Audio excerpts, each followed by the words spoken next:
Welcome, Mr. Wayne. Not exactly a warm welcome. If we'd wanted you dead, you wouldn't be here now. Who are you? The Grand Master of the Court of Owls. So a few months ago, you suggested I should read up on the New 52, on what happened on the New 52, because apparently you seem to like it, contrary to popular opinion. But I wasn't really all that convinced when you told me about it. But you did mention one thing. You said I should check out Batman, and I'm a huge Batman fan. So I picked it up again. I say again because I did start reading it when it came out, just because the writer Scott Snyder is such an amazing writer. He wrote Black Mirror for Batman. It was a story about Dick Grayson's Batman, and it was so freaking good. It was amazing. So combining those two aspects, your opinion and the fact that I do like Scott Snyder, I picked up the book, and I'm up to Death of the Family right now. So it's the third volume of his run. Now, that's what I want to talk about today. Let's talk about Batman from Court of Owls all the way through City of Owls, and then Death of the Family, which I have not read yet, but I promise I'll probably end it before you reply. Now my take on it. Let's see. First of all, I love the fact that the city is a character. For Zack Snyder, that is always a must. He seems to. I'm sorry, I said Zack Snyder. I mean Scott Snyder. We don't like Zack Snyder. Now, the city is always a character for him. It's something that's alive, that's vibrant, that seems to be affecting people in particular, and the actions of the people in the city affect the city itself, and it's the way he portrays it that makes it look or feel vibrant and alive, and I just enjoyed that part of it. I enjoyed the hell out of it. So that's the one thing I like. The second thing I like is that they took the whole Batman mythos and they didn't really change it. He didn't really change it. He just kind of gave it an overhaul and gave you like an aspect of something that was on his peripheral vision all the time, meaning that the Court of Owls. The Court of Owls seem to have always been there. And if we go back to whatever is considered canon, they could easily have been there and nobody really knew. They just kept to themselves while they were controlling things very underground. And I did say peripheral vision because it seems that Batman or Bruce Wayne was always trying to investigate where they came from or who are they, because he heard rumors, he found books, records, and old libraries. I don't know. He had an idea that they existed, but he wasn't sure about it. And for Batman not to be sure, that means they were pretty good at hiding themselves. So that's what the first book is all about, the whole detective part of it, him trying to figure out and how they kind of shaped his existence, Dick Grayson's existence, and it was done all in a way that didn't really change the original backstory of any of the characters, except for the fact that it seems that Batman is a little bit younger now, maybe closer to Dick Grayson's age, which is good because it makes them more like brothers, more than father and son figure. And I like the way the dynamic unfolded itself. But that's a whole other thing. Now, it all kind of comes down to putting this new element into the story and not having anything altered. That is genius. That is just pure genius on part of Scott Snyder, and that's why I think it's worth us talking about. So, well, I'll definitely talk about the other books later on. I mean, Night of the Owls is pretty good, and I just started with the third one, and it's jaw dropping. The Death of the Family, the first issue, is jaw dropping. The Return of the Joker, but I'll get more into that later on. So I don't know. What's your comment on all this? Oh, well, so You want me to talk to you about Batman 52, and you haven't read Volume 3 yet. That's a little bit difficult.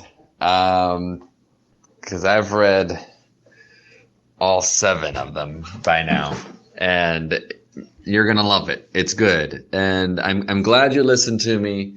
The New 52 was a different take, and I honestly don't care what critics say. I'm gonna go back to almost the same thing we said in the last episode with Stranger Things. I don't listen to what critics say. I look at what I think I might like. The New 52 in general, I know we're going to talk about Batman specifically, but the New 52 was a great take on the DC's superheroes. It gave Aquaman a kick-ass personality. Batman became back into like the old school detective comics, more interesting, less of just gadgets. Superman wasn't so corny. Flash was funny, but like you could definitely feel a stronger like character development. So I think the only one I didn't like was the Green Lantern. It just I still don't like the Green Lanterns. Even with the Rebirth, it's like more lanterns, more lanterns, more lanterns. Honestly, like how difficult can Earth be? That in the entire universe we need 20 different lanterns, because there's 2 new ones, by the way, by the start of Rebirth. So going to Batman, yes, let me agree with you. Court of Owls has something beautiful, which is the city itself. I think the artwork is awesome. Like it made me feel like I was, I'm a history teacher, so to be able to like to look at the pictures and feel like we're going through time, Gotham City, and the power of it. I don't know what I could tell you without spoiling it, because you can see to add the Court of Owls was beautiful. Like to add the Court of Owls into it, it's intense. The hard part here is you're going to have to check with, if you want to read Batman Eternal. Batman Eternal is really good too, by the way. But they coincide. So you have to know when you're reading Batman Eternal. I think that's after 0 Year, which is volume 4 and 5.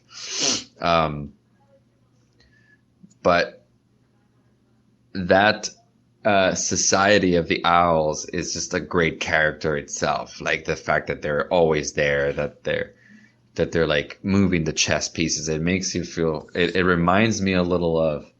I don't know if you read the Marvel when Marvel collapsed and merged all the universes, that you find out that all the strong geniuses of the Marvel universe had a secret society together, like the goodies and the baddies. So, like Doctor Strange is there, and Professor and Xavier and Doctor Doom and what's like Mr. Fantastic and Namor and Black Panther. So they're all there, and it doesn't matter if they're good or bad. They're always there, like controlling things. So it's like the Court of Owls in a sense. But I think Death of the Family, you'll like. The coming back of Joker is awesome. I feel for the first time in a long time the Joker made sense. The Joker was interesting to me.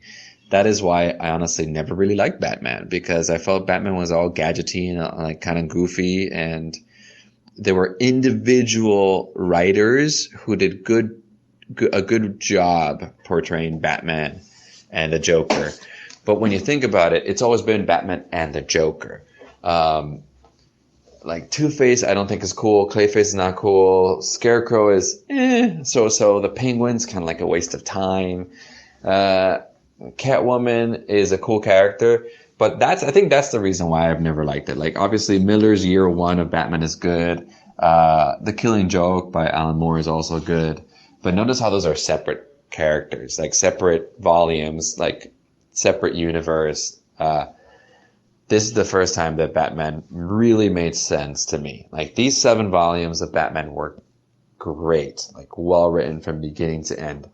I assure you, you will love Death of a Family just as much as you will like 0 Year. The second one, I think it's called Dark City, is better than Secret Year or Secret City. But Graveyard Shift and Endgame, I know I'm pushing you because those are volumes 6 and 7, but those are awesome. But then you got to watch Batman Eternal. And anybody else listening to this, you have to read Batman Eternal. You have to read Batman 52. It is basically probably the best Batman storyline ever written. I will say that without a doubt. There has never been such a prolonged storyline for Batman that didn't really stray or become goofy or stupid or lose purpose at some point. This was good from beginning to end. All 7 volumes are great. Batman Eternal is awesome, and it coincides at the same time. The Robin Wars, also great. Dick Grayson finally becomes something more than just the boy wonder. It's a great read to put them all together. It is, I will say, the only DC superhero that I read from the first volume to the last volume, and read all the coinciding comics and graphic novels that went with it, because the story was so rich, and I liked all of them, every single one. It was well written. None of the other DC superheroes from the New 52 have a well written storyline that lasts so long. And I just realized that I forgot to mention Wonder Woman. Hers was pretty good too, but her rebirth is better. Her rebirth is much, much, much better. Okay, so I kind of didn't live up to my part of the bargain. I didn't finish number 3, Death of the Family. I haven't had time, but you answered, so here I go. I'm going to answer you back. First of all, Aquaman can never be awesome. There is no way they can make Aquaman awesome. We'll give it a read just because I guess I trust your judgment. I'll give it a try, but I'm very skeptical about Aquaman being awesome. Now, about the second book, the City of Owls, I believe it's called. That one was pretty good, just because of how it kind of tied in the relationship with Batman and his and the Bat family, and you see it on just one moment when the Court of Owls, the Talons, are all invading the cave, and he's trying to defend it, but at the same time he's really taking care of Alfred, so they don't get to Alfred, and that's just demonstrating how much he cares underneath his the rough exterior and all that. And the point where he goes and says, "Okay, make the call," and Alfred goes ahead and warns all the family members that what's going on and what they need to do, and you can just imagine everybody else going their own directions, and that's the point where I kind of figured there was a lot more going on. And you mentioned it. You mentioned a whole bunch of books, which are all on my to-do list now, to-read list, and those books are probably where whatever happened at that point happens, and definitely it got me interested to see what Batgirl was doing. By the way, that Batgirl seems to be Barbara. So apparently she got her legs back. That's something that at some point I'm going to need to find out how it happened. But it just got me interested in everything else and all the other books. So yeah, definitely read all that.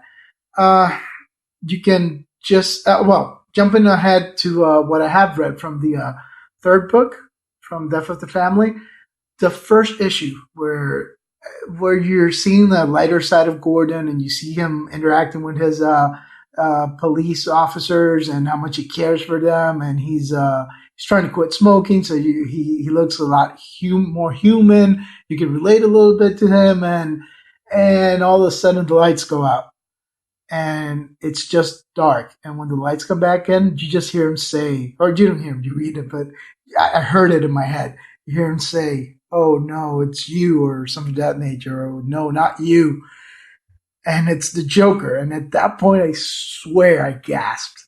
That was like the moment where I fell in love with the whole run. I haven't even finished reading it, but I have to finish reading it just because of that moment, because it scared the shit out of me. And then he starts just talking and snapping necks in between the lights going in and out. That is some crazy writing right there. Props to Scott Snyder on that one. And the fact that the Joker is kind of bored with what's going on. That's why he left, because he was basically bored with the city, with Batman, with everything that was going on. Well, Batman wasn't there, I'm assuming, because I'm guessing he left when Batman was in the time stream, and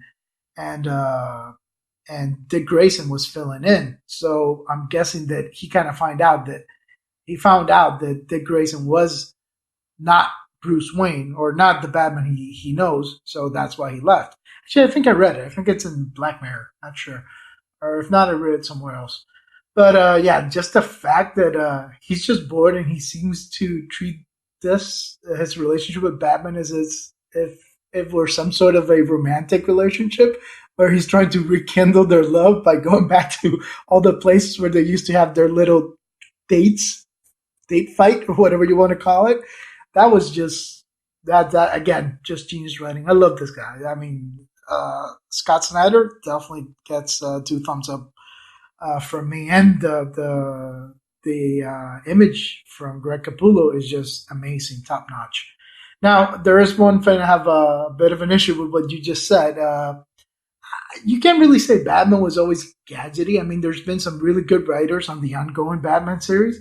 For example, Neil Gaiman was always good. Neil Gaiman never let down, and I get a feeling you hate Demon, but just think of how it